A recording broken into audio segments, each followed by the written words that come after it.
Hey, Luke here with catsandcarp.com, and today I am trying something I've wanted to try for a long time. Now here in Virginia, we're allowed to chum for fish, and it is a really effective technique. If you consistently put out a little bit at a time food in the water, the catfish and the carp will gather and the fishing can be amazing. Okay, that's the theory at least, right? So what I've done is I went and bought myself an automatic deer feeder. Okay, this is something deer hunters use to try to lure deer onto their property for a hunting season. And what I'm going to see is if I can't use this same thing to try to get catfish and carp thick into my fishing spot.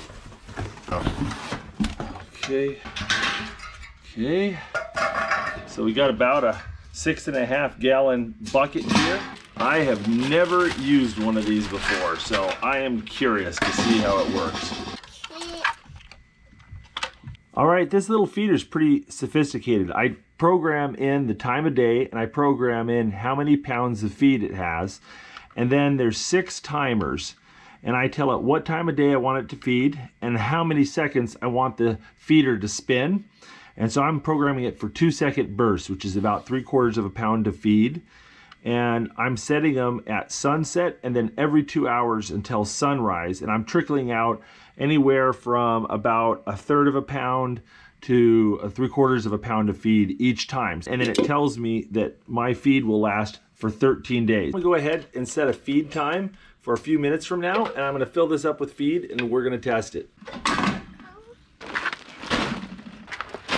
Well, for my carp chum, I'm going to use 2 classic baits. One is a 40-pound bag of pigeon feed, and the other one is a 40-pound bag of dried deer corn. And I'm going to put both of these in the feeder and test it out, and we're going to see what it does. Now, I used to think that you needed to boil feed corn and pigeon feed to keep it from expanding in the carp's stomach, because I'd heard that somewhere. But the truth is, I found out that's not actually true. The carp can eat dried feed corn all day long, and it won't hurt them. So we're gonna go ahead and load this up into the feeder, see what happens.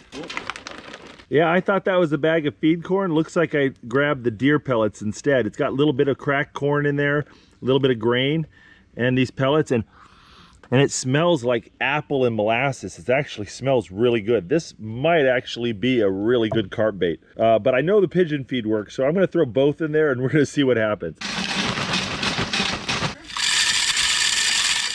All right, it spit out about an 8-foot diameter circle of chum right there. That works pretty good. That definitely works. I got bits of chum 15 feet away this time.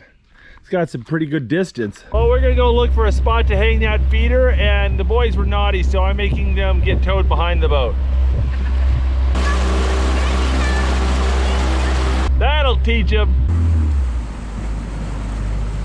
All right, I got a spot here that I like. I've got this tree here that I can tie the feeder up in, and there's from 4 to 10 feet of water there at the end of the tree, so it gets deep pretty quick. And there's this little inlet with grass and stuff over there, which is a nice spot for carp to come.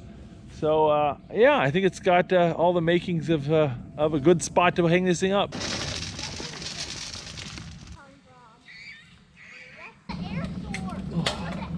We're gonna start this party off with the bang and throw in a bunch of chum here.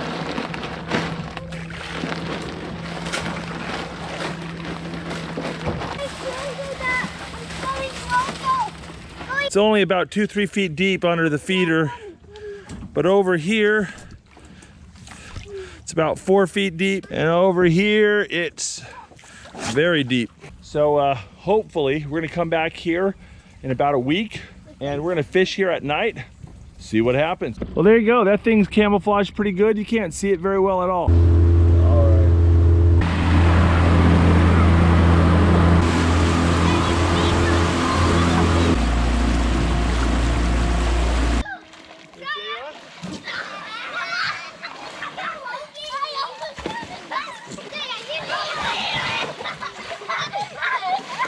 You can stand. Hold still, hold still. You haven't been good. Oh, my glasses came off.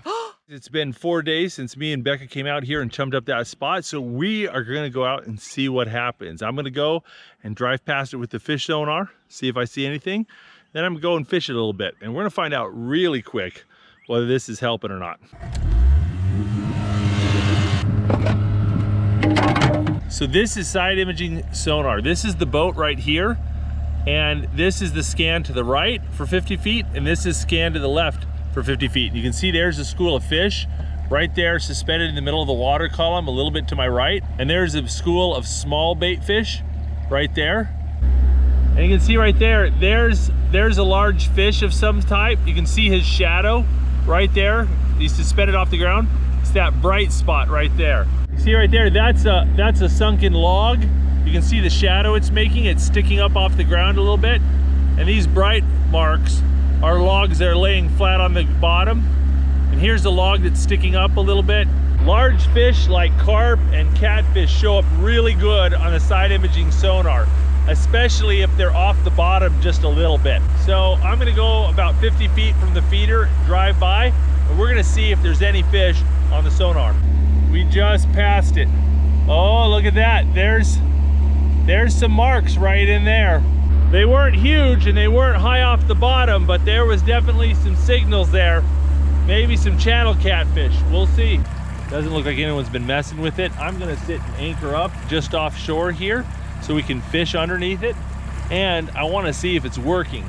In about an hour and a half, it should kick off and spit bait everywhere. I wanna make sure it does that.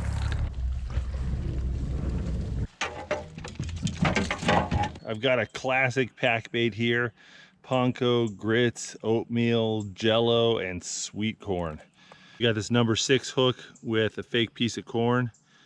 I jam that in there. I've got some of this artificial attractant. This is the ProCure Super Gel. It's the sweet corn flavor with a little bit of chartreuse dye in it.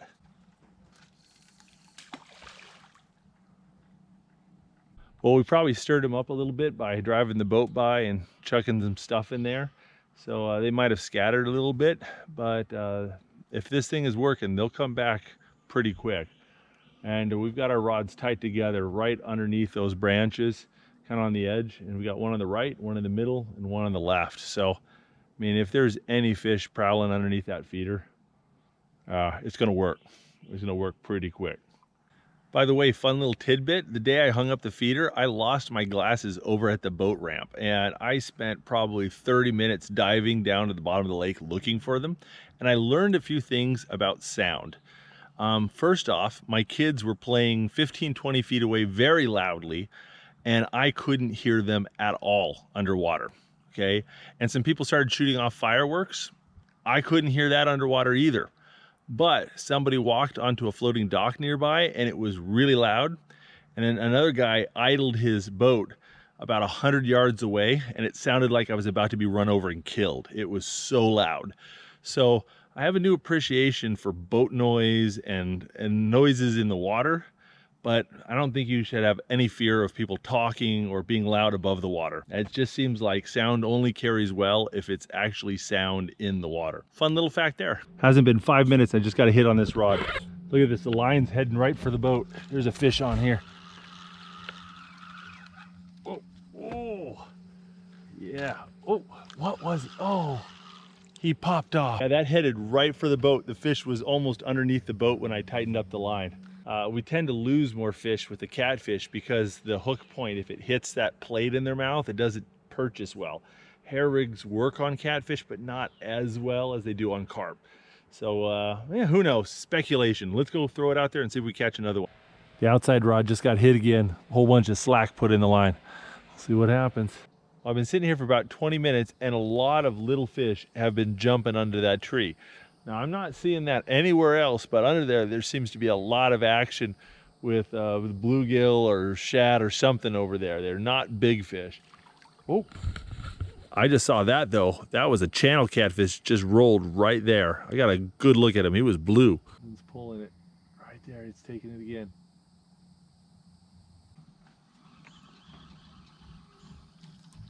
Oh. Another hit and a miss.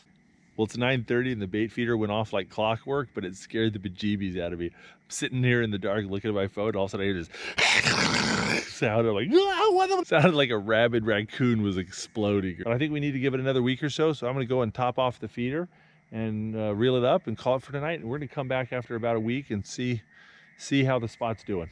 Well, I went and just checked the feeder and I was kind of surprised because it was still mostly full. It only lost about 3 inches of chum from the top. So this is going to last a lot longer than I thought. And so I went and simplified the chumming schedule. Instead of having 6 times throughout the night, I narrowed it down to 3, and I tripled the amount being chummed at those times. And so hopefully that'll work a little bit better. And I'm gonna go and chum a little bit more here on my way out, and we're gonna see what happens.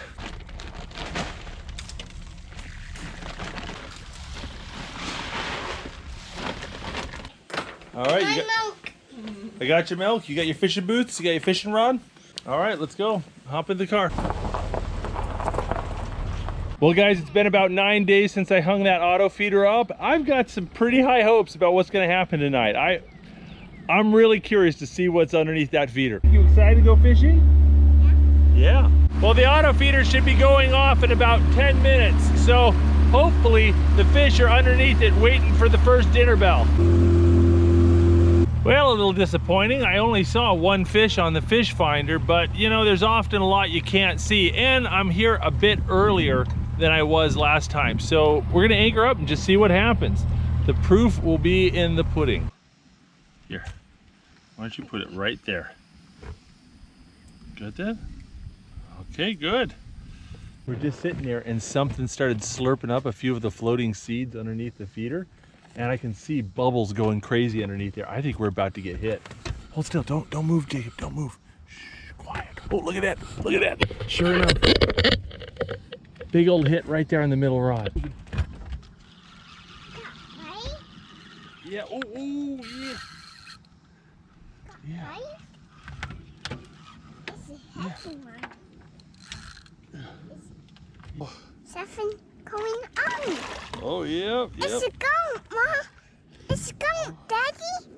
Oh, yeah, he is feisty. I'm joking. Wow, he went bonkers. It's a big spicy. There we go, a very average sized carp for this lake, but what a fighter. Oh, look, he's got a little bit of a whacked out tail there with a little bit of pink in it. Missing a few scales. He's got some battle scars. Oh yeah, this guy's a scrapper. I like it. These carp are rarely alone. Let's see if we can pick up some more. Hold on. Ooh, ooh. And I got Chumming. Oh, that guy's got some shoulders on him. Oh! It's a fish. That was a carp. Well guys, I just lost carp number 2 and I just had another hit on this far right rod. So there's definitely carp under this feeder. Yeah, we got a school of them. This is gonna be fun. You know, one thing about chumming fish is, oh, I just saw one pop its head up right over there. I'll tell you one thing about chumming fish, it's not just about attracting fish, it's about keeping them from running away. I mean, we've just stirred this spot up a bunch. We dropped anchor on it, then we hooked 2 fish in it. Normally that would just clean a spot out and it would be hard to catch anything for a while. But I bet the fish are gonna be right back in there, and I'm already seeing action right over there because they know there's food there, lots of food, and they've been using this spot for a long time, so they wanna come back. And that's the beauty of chumming, is it keeps the fish from running away, and when they do run away, they come back quicker.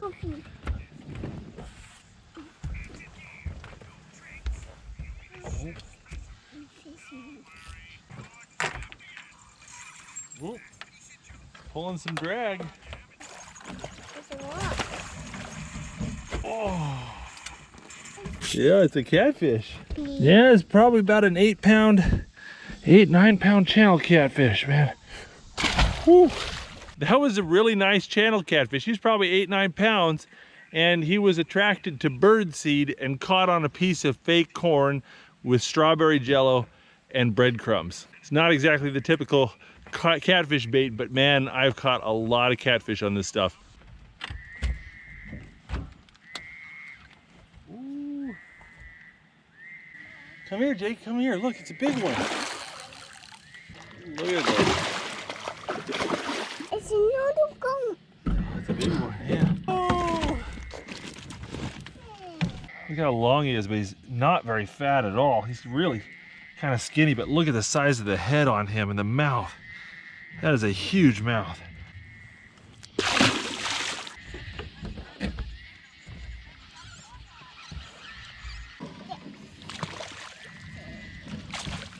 No, I get that. You're gonna get it out?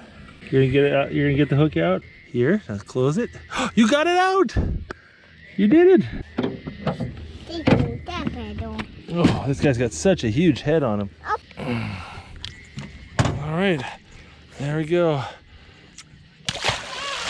Well, today went a lot better. We had a lot of bites. We hooked 5 fish, landed 4 of them, 3 good carp, 2 good catfish. So definitely the chumming is paying off. This spot is building up. But I think we're gonna call it for night and get Jacob to bed. I hope you guys enjoyed this video. If you want to see more videos like this from the Catfish and Carp YouTube channel, don't forget to click subscribe. We put out new videos every Saturday morning.